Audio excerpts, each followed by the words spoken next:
Good morning students. Today we are studying social science. Social science में आज हम पढ़ेंगे chapter number 8, the first empire. Empire मतलब क्या है? साम्राज्य। किस तरीके से इंडिया में फर्स्ट एम्पायर हुआ, पहला साम्राज्य बना, कौन से राजा आए और कौन से अदर आउटसाइडर्स आए जिन्होंने इंडिया पर साम्राज्य बनाने का प्रयास किया। पिछले क्लास में, प्रीवियस क्लासेस में हमने क्या देखा था? महाजनपदस। महाजनपदस कितने थे? 16 महाजनपदस। तो ये जो महाजनपदस थे उनमें हमेशा फाइट होती रहती थी। फाइट होने के जो फ़ायदा है वो फ़ायदा लेते थे आउटसाइडर और अपना साम्राज्य बनाने का प्रयास करते थे। तो उसमें से ही एक था ग्रीक का अलेक्जेंडर मैसिडोनिया। इसमें से ही एक था अलेक्जेंडर मैसिडोनिया। तो यहाँ पर एक हमें पता होनी चाहिए ऐसी चीज़ यहाँ पर दी है। क्या है? पोरस। उसका नाम था क्या था? Purushottam. Was a powerful king who ruled मतलब क्या है? उसका शासन था। Land between Jhelum and Chenab. Chenab और झेलम ये क्या है? नदियाँ है। इन नदी के जो परिसर है उस पर पुरुषोत्तम पोरस ये राजा का साम्राज्य था। In 4th century he was a mighty man that for his bravery. वो अपनी कुशाग्र बुद्धि के लिए बहुत फेमस था। While trying to cross over into India, Alexander's army clash with the army of Porus on the bank of a river Jhelum. King Porus was defeated, captured and brought before Alexander chain. तो ये जो किंग पोरस था उसने Alexander की पूरी जो chain थी वो पूरी कैप्चर कर ली थी। It is said that when Alexander asked him how he would like to be treated, Porus proudly replied like a king. तो वो हमेशा क्या कहता था कि उसे लाइक अ किंग क्या करना है? राज्य करना है। यहाँ पर एक पिक्चर दिया है आपको। Alexander in India. तो अलेक्जेंडर इंडिया में किस तरीके से आया, उसने अपना राज्य किस तरीके से बनाया, ये देखना है। अलेक्जेंडर कहाँ का था? ग्रीक का। अलेक्जेंडर इन 356 टू 323 BCE मतलब उतने साल पहले was the ruler of Macedonia in Greece. He dreamed of establishing a world empire. उसका सपना था पूरे देश में अपना साम्राज्य बनाने का। He defeated a persistent empire, the largest empire world has till then. उसे ऐसा साम्राज्य बनाना था कि अब तक उतना बड़ा साम्राज्य किसी ने भी बनाया नहीं होगा। Then he turn towards India. तो उसके लिए वो इंडिया में आया। He attacked and conquered many places to the northwest of modern day India। तो उसने बहुत सारे जगह पर, नॉर्थ वेस्ट की जगह पर युद्ध किए। He wanted to conquer India। उसने कॉन्कर मतलब विजय प्राप्त करने की कोशिश करना। But his tried to sold refused travel further and Alexander was forced to turn back from river Bees in 326 BCE। तो क्या हुआ था? उसने भी अटैक किया, इंडिया पर भी उसने अटैक किया, इंडिया पर भी उसने विजय प्राप्त करने की कोशिश की। ठीक है, लेकिन but he try to soul refuse travel further, लेकिन वो आगे नहीं जा पाया। कहाँ तक? रिवर बीच तक वो गया और वहाँ से वो लौट गया। But he left behind the Greek officer in charge of territories he has conquered. लेकिन उसने अपने कुछ ग्रीक ऑफिसर्स जो थे वो उस क्षेत्र में छोड़े थे ताकि वो विजय प्राप्त करे और वापस आए। दो अलेक्जेंडर नेवर कॉन्कर्ड इंडिया, फिर भी उसने इंडिया पर विजय प्राप्त नहीं की। His attempts to do so had a great impact on Indian subcontinent. लेकिन उसके जो अटेम्प्ट्स थे, जो युद्ध के अटेम्प्ट्स थे, उसका इंडिया के साम्राज्य पर बहुत बड़ा असर हुआ था। By weakening the states that lay along north west he paved the way of establishment and the Mauryan empire. और वहाँ पे उसने नॉर्थ वेस्ट इंडिया में वहाँ क्या किया, मौर्यन एम्पायर बनाया। फिर वहाँ से चालू हुआ मौर्यन एम्पायर, मौर्य का साम्राज्य। The ruler of the Mauryan dynasty, Mauryan जो राजवंश थे, created a first empire in India. Maurya साम्राज्य ये पहला साम्राज्य था इंडिया में बनने वाला। By conquering and unifying the different mahajanapadas, अलग अलग महाजनपदास को, अलग अलग महाजनपदास पे विजय प्राप्त करने के बाद ये एक साम्राज्य बना था। An empire is a kingdom spread over a vast area. ये ऐसा एक एम्पायर था, ऐसा एक साम्राज्य था जो बहुत सारे प्रदेश में फैला हुआ था। With many officers helping emperor govern it. At it greatest extent the Mauryan empire stretch from the Himalayas in the north to the Kachipura in the south, from Assam in the east to the Afghanistan in the west। तो ये जो मौर्य का साम्राज्य था, east west north south सभी जगह पर फैला हुआ था। ईस्ट वेस्ट नॉर्थ साउथ सभी जगह पर फैला हुआ था। The Mauryan ruled from 321 to 185। और इनका साम्राज्य कब तक चला, 321 to 185 BCE तक, इतने साल उनका साम्राज्य चला। And the most of this period their capital was at Pataliputra, modern Patna, अभी का पटना पहले। और मौर्य की जो कैपिटल मतलब राजधानी थी वो कौन सी थी, पाटलिपुत्र। अभी ये क्या कहलाती है, पटना। और ये कहाँ पर है, Bihar. Important sources from which we come to know about the Maurya empire include literary work like Chanakya, Arthashastra and Megasthenes Indica and Ashokan inscription and coins. तो क्या था, देखो, important sources from which we come to know about Maurya empire. तो मौर्यन के बारे में हमें जानकारी किससे मिलेगी, चाणक्य से। चाणक्य कौन था, अर्थशास्त्रज्ञ, उनके अर्थशास्त्र से, मेगास्थनीज के इंडिका से, और अशोकन के शिलालेख और कॉइन से हमें मौर्यन साम्राज्य की जानकारी मिलती है। तो मौर्यन साम्राज्य में कौन कौन थे, तो पहला था Chandragupta Maurya.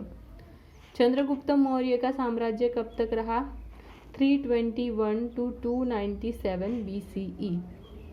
Chandragupta Maurya was a first ruler of Mauryan dynasty. Mauryan राजवंश का चंद्रगुप्त मौर्य ये पहला राजा था। He overthrew the mighty Nandas who were ruling Magadha at this time with the help of Chanakya or Kautilya, an important minister in the court of Nandas। Chanakya और minister का important minister वो था।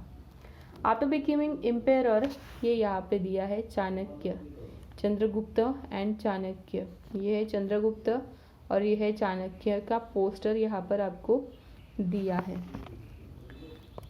merged westward towards the present day Pakistan and Afghanistan and defeated Seleucus Nicator। The Greek governor left behind by Alexander। तो ये Greek governor को भी उन्होंने पीछे छोड़ दिया। He extended his territories to Kabul and the part of Persia by signing a peace of treaty। तो उन्होंने क्या किया था, अपना क्षेत्र एक्सटेंड किया काबुल से लेके पर्शिया तक।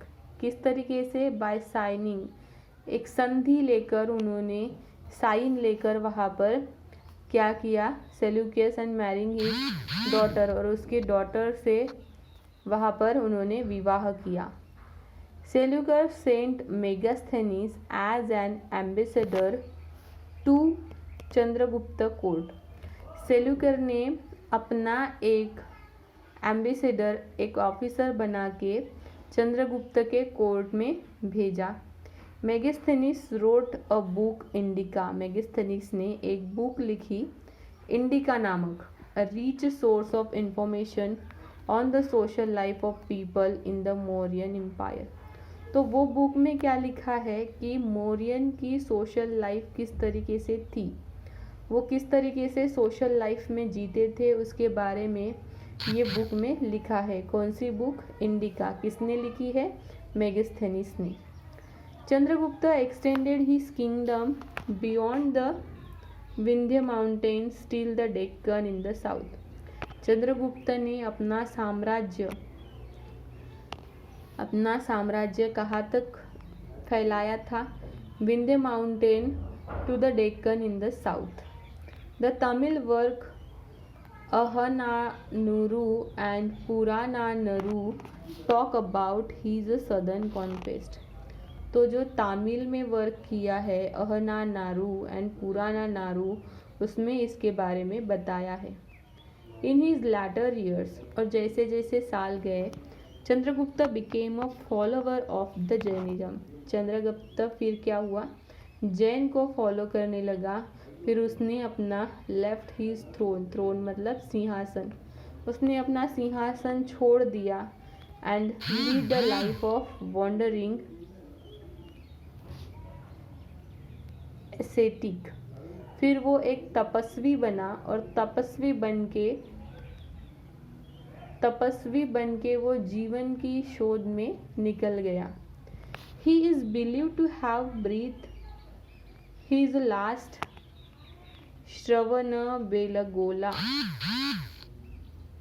Shravanabelagola in present Karnataka. उसने अपना लास्ट जो सांस थी वो कहाँ पे ली? श्रवणबेलगोला। ये कहाँ पर है अभी? श्रवणबेलगोला ये है अभी कर्नाटका में। He was succeeded by his son Bindusara. Then उसने अपना जो साम्राज्य था वो साम्राज्य किसे दिया? अपने पुत्र को, बिंदुसार को। फिर दूसरा रूलर बना, दूसरा राजवंश शासक बना। कौन? बिंदुसार। उसका साम्राज्य कब तक रहा? 297 टू 273 BCE, इतने साल तक बिंदुसार का शासन रहा। अब Bindusar came to throne around 297 BCE। तो बिंदुसार कब आया सिंहासन पर? वो आया 297 BCE में। ठीक है, 297 BCE में। Chanakya continue to advise and guide a new king. तो चाणक्य ये अर्थशास्त्रज्ञ वहाँ पर था उनके साम्राज्य में। वो अभी भी क्या करता था? गाइड करता था और एडवाइस करता था जो भी नया किंग, जो भी नया शासन वहाँ पर आता था उसे। Bindusar extended his empire further south up to Mysore in modern day Karnataka. तो बिंदुसार ने अपना साम्राज्य था साउथ मैसूर की तरफ फैलाया था, कर्नाटक की ओर। Bindusara was succeeded by his son Ashoka.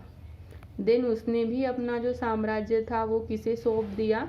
उसके पुत्र को, अशोका को। मतलब पहले कौन आया? पहले आया चंद्रगुप्त मौर्य, ठीक है। फिर कौन आया? बिंदुसार आया। अब कौन आया? अशोका आया। अशोका का साम्राज्य था 268 टू 232 BCE। इतने साल तक, इतने साल पहले अशोका का साम्राज्य था। तो अशोका का ये देखो यहाँ पे आपको पिक्चर दिया है। Ashoka in Buddhist literature, Ashoka is depicted as a cruel and ruthless king who change after a converted to Buddhism. Ashoka को पहले बहुत ही क्रूएल ऐसा राजा माना जाता था, लेकिन फिर वो बुद्धिज्म के इसमें चला गया और फिर उसमें बहुत सारे कन्वर्जन हो गए। तो Ashoka was one of the greatest emperor of the ancient India. उस टाइम का सबसे बड़ा राजा मतलब Ashoka. When he ascended the throne of Magadha, जब वो मगध के सिंहासन पर चढ़ा इन 268 BCE, he set out to expand his empire like his father and grandfather. उसने अपना साम्राज्य जैसे उसके पिता और जैसे उसके ग्रैंडफादर ने प्रसारित किया था, उस तरीके से उसने भी किया। He captured territories in the Ganga Yamuna valley. Ganga Yamuna valley मतलब खाड़ी। गंगा यमुना खाड़ी का जो प्रदेश था उसने वो अपने इसमें ले लिया, अपने ताबे में ले लिया in southern and eastern India. Soon his empire stretch from Kabul to Kanchipuram. तो उसका जो साम्राज्य था वो कहाँ तक था? काबुल से कांचीपुरम तक। Only one small kingdom continue to resist his army, Kalinga, modern day Odisha. लेकिन उसका एक छोटा सा प्रदेश था। कौन सा प्रदेश? कलिंग। कलिंग ये प्रदेश अभी तक उसके साम्राज्य में नहीं था। कलिंग ये प्रदेश अभी कहाँ पर है? ओडिशा में। ये प्रदेश उसके साम्राज्य में नहीं था। तो अशोका ने क्या किया? Ashoka sent a message to the ruler of Kalinga asking him to surrender. तो अशोका ने अपना एक संदेश कलिंगा के शासक को भेजा और कहा कि तुम सरेंडर कर दो। व्हेन ही रिफ्यूज्ड, लेकिन उसने मना कर दिया। Ashoka led him army to battle against Kalinga. Battle मतलब युद्ध। फिर उसने कलिंगा के विरुद्ध युद्ध छेड़ा। तो अब देखते हैं कि कलिंगा का युद्ध किस तरीके से हुआ। कलिंगा का युद्ध होने के बाद ही हम जानते हैं कि अशोका में बहुत सारे परिवर्तन हुए। तो किस तरीके से हुए? आज के क्लास में हम इतना ही देखते हैं। हमने जो भी पढ़ा वो आपको क्या करना है? होमवर्क में लिखना है, पढ़ना है और उसका ऑडियो भी बनाना है। ठीक है। नेक्स्ट क्लास में हम देखेंगे इसके आगे का portion, battle of Kalinga, Ashoka फिर परिवर्तित किस तरीके से हुआ और उसके आगे का पोर्शन।